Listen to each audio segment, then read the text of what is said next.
प्यारे बच्चों, एक बार पुनः आप सभी का ज्योग्राफी ऑनलाइन क्लास में हार्दिक स्वागत। देखिए बच्चों, आप लोग पढ़ रहे हैं राजस्थान के प्रमुख खनिज संसाधनों के बारे में।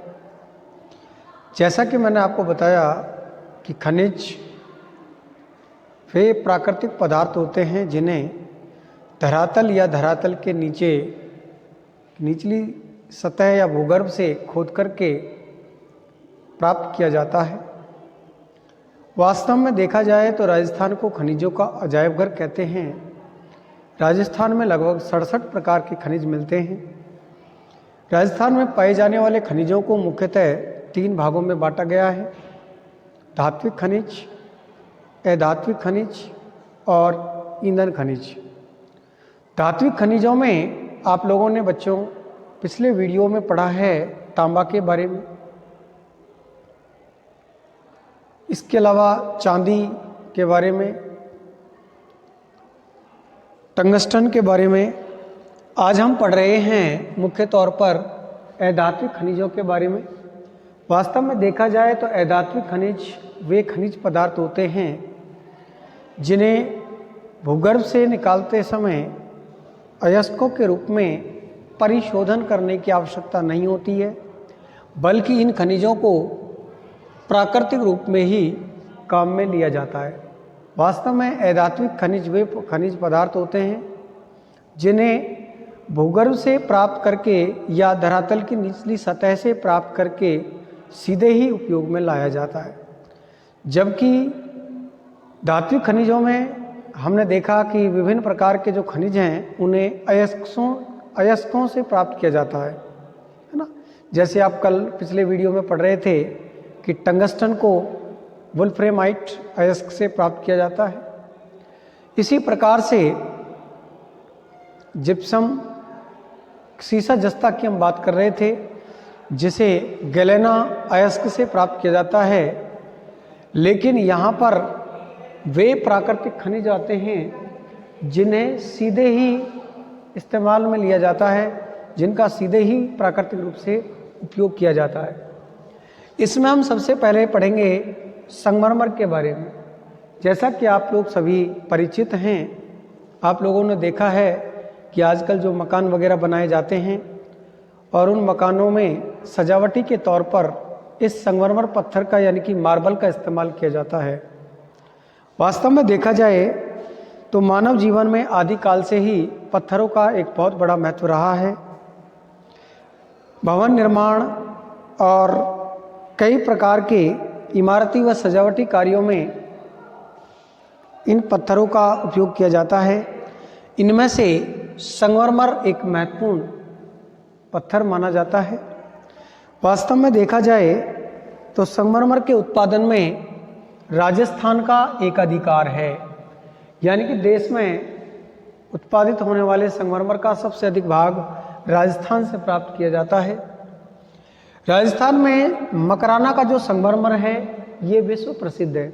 कई बार कंपटीशन वगैरह में भी ये क्वेश्चन आता रहता है कि मकराना किस खान के लिए या किस खनिज के लिए जाना जाता है।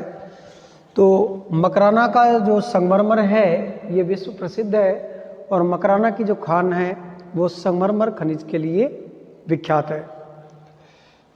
आगरा का जो ताजमहल है, लाल किला, ताजमहल, विक्टोरिया का महल आदि इसी संगमरमर मार्बल से बने हुए हैं। तो इस प्रकार से हम कह सकते हैं कि संगमरमर एक मूल्यवान और महत्वपूर्ण सजावटी पत्थर के रूप में इस्तेमाल किया जाता है। राजस्थान में संगमरमर जो पत्थर है वो विभिन्न कलरों में मिलता है, अलग अलग प्रकार के कलरों में मिलता है। जैसा कि हम देख सकते हैं यहाँ हरे रंग का जो संगमरमर है वो राजस्थान के उदयपुर शहर में मिलता है। काला संगमरमर जयपुर के भैंसलाना क्षेत्र से प्राप्त किया जाता है। गुलाबी रंग का जो संगमरमर है ये बांसवाड़ा से, पीले रंग का संगमरमर जैसलमेर से और सफ़ेद कलर का संगमरमर मकराना यानी कि नागौर से प्राप्त किया जाता है। वास्तव में सफ़ेद संगमरमर ये विश्व प्रसिद्ध है और जो आपके नागौर के मकराना खान से प्राप्त किया जाता है। मुख्य रूप से राजस्थान में अगर संगमरमर के क्षेत्रों की हम बात करते हैं तो राज्य के नागौर, उदयपुर, राजसमंद और अजमेर के किशनगढ़ क्षेत्र से संगमरमर पत्थर प्राप्त किया जाता है। इसके अलावा अलवर से भी संगमरमर प्राप्त किया जाता है। अगर हम राजस्थान के मानचित्र में इसको देखें तो आप देख रहे हैं यहाँ पर जो संकेत के तौर पर दो अलग अलग संकेत आपको दे रखे हैं, जिसमें सबसे पहले आपको दे रखा है संगमरमर के क्षेत्र, जिसमें आपके जयपुर का क्षेत्र है, नागौर का मकराना क्षेत्र है जो आप यहाँ देख रहे हैं, राजसमंद क्षेत्र है और उदयपुर। इसके अलावा अजमेर का जो किशनगढ़ क्षेत्र है, किशनगढ़ क्षेत्र, अजमेर का किशनगढ़ क्षेत्र, ये भी मुख्य रूप से संगमरमर के लिए जाना जाता है। तो इस तरीके से जयपुर, नागौर, अजमेर और उदयपुर, राजसमंद ये प्रमुख संगमरमर उत्पादक क्षेत्र हैं। इसके बाद हम बात करते हैं बच्चों जिप्सम के बारे में। देखिए, जिप्सम एक महत्वपूर्ण खनिज है और देश में यदि कहीं जिप्सम मिलता है तो सबसे ज़्यादा राजस्थान में ही जिप्सम मिलता है। कहने का मतलब देश में सबसे अधिक जिप्सम राजस्थान में मिलता है और जिप्सम का जो सबसे अधिक उपयोग है वो मुख्य रूप से उर्वरक बनाने में किया जाता है। इसके अलावा प्लास्टिक ऑफ पेरिस, है ना, कई बार आता भी है, प्लास्टर ऑफ पेरिस, यानी कि जिसको आप पुट्टी वगैरह कहते हैं, इसमें भी जिप्सम का उपयोग किया जाता है। तो जिप्सम के मेनली दो उपयोग हैं, एक तो उर्वरक बनाने में और दूसरा आपका है प्लास्टर ऑफ पेरिस तैयार करने में, रंग रोगन करने में, गंधक के तेजाब और अमोनिया सल्फेट आदि में जिप्सम का इस्तेमाल किया जाता है। राजस्थान में जिप्सम के मुख्यतः 3-4 क्षेत्र हैं। सबसे पहला जो क्षेत्र है आपका नागौर बेल्ट आता है, यानी कि नागौर क्षेत्र। दूसरा इसमें आता है चूरू बीकानेर क्षेत्र, तीसरा जैसलमेर बाड़मेर क्षेत्र और चौथा आपका आता है पाली जोधपुर क्षेत्र। वास्तव में देखा जाए तो इन क्षेत्रों में जिप्सम प्राप्त किया जाता है, जैसा कि आप यहाँ देख रहे हैं। जैसलमेर के इस क्षेत्र में जिप्सम प्राप्त किया जाता है, जिसमें बाड़मेर के भी कुछ क्षेत्र आते हैं जहाँ से जिप्सम प्राप्त किया जाता है। बीकानेर, चूरू, पाली, जोधपुर आदि क्षेत्रों से जिप्सम प्राप्त किया जाता है। इस प्रकार से देखा जाए तो वास्तव में जिप्सम का उत्पादन भी राजस्थान के अंदर काफ़ी अधिक मात्रा में होता है। इसके बाद हम बात करते हैं बच्चों ईंधन खनिज के बारे में। जैसा कि मैंने आपको बताया कि वे प्राकृतिक पदार्थ जिनका इस्तेमाल ईंधन के रूप में यानी कि ऊर्जा प्राप्त करने के लिए किया जाता है। वास्तव में देखा जाए तो इसके अंतर्गत कोयला, खनिज तेल और प्राकृतिक गैस आदि को शामिल किया जाता है। कोयला, खनिज तेल और प्राकृतिक गैस आदि ईंधन खनिज के अंतर्गत आते हैं और मुख्य तौर पर इन खनिजों से ऊर्जा शक्ति के रूप में प्राप्त की जाती है। सबसे पहले हम बात करते हैं कोयला के बारे में। कोयला मुख्यतः आपके बीकानेर की जो पलाना की खान है और बाड़मेर के कपूरडी क्षेत्र से कोयला प्राप्त किया जाता है। पलाना खान जो कि लिग्नाइट के लिए जानी जाती है, ये कई बार क्वेश्चन भी आता रहता है कि पलाना क्षेत्र किस खनिज के लिए जाना जाता है, तो लिग्नाइट कोयले के लिए पलाना विख्यात है।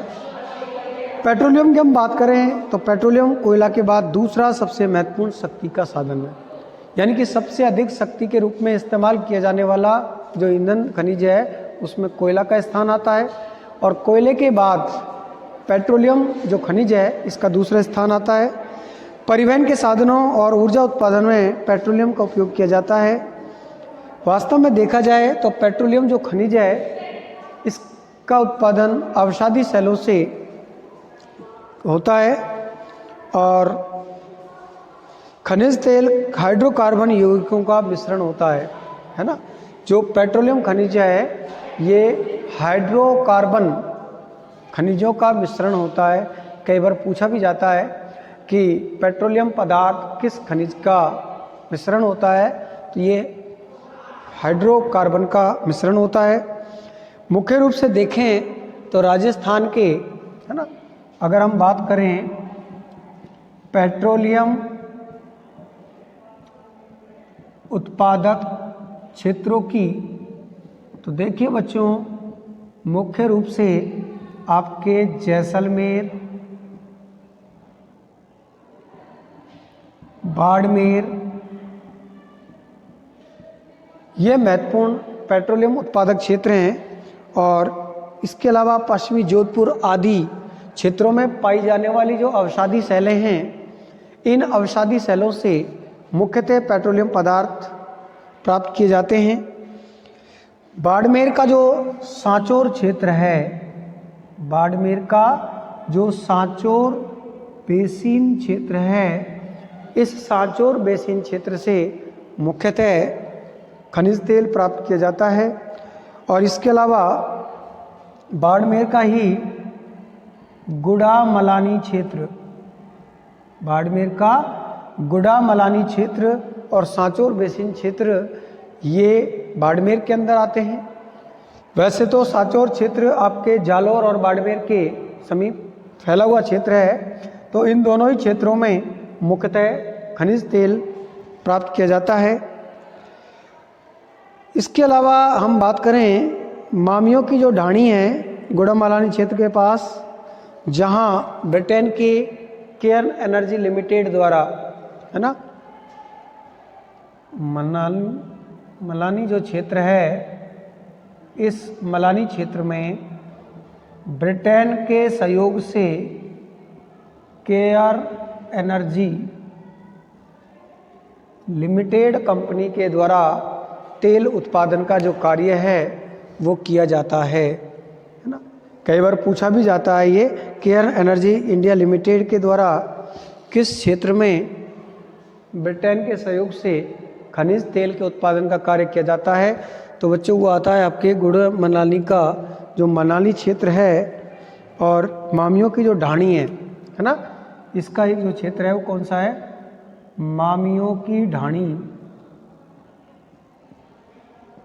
इस क्षेत्र में Cairn energy India limited company के द्वारा खनिज तेल उत्पादन का कार्य किया जाता है। इसके अलावा हम जैसलमेर के तनौट, कोटारू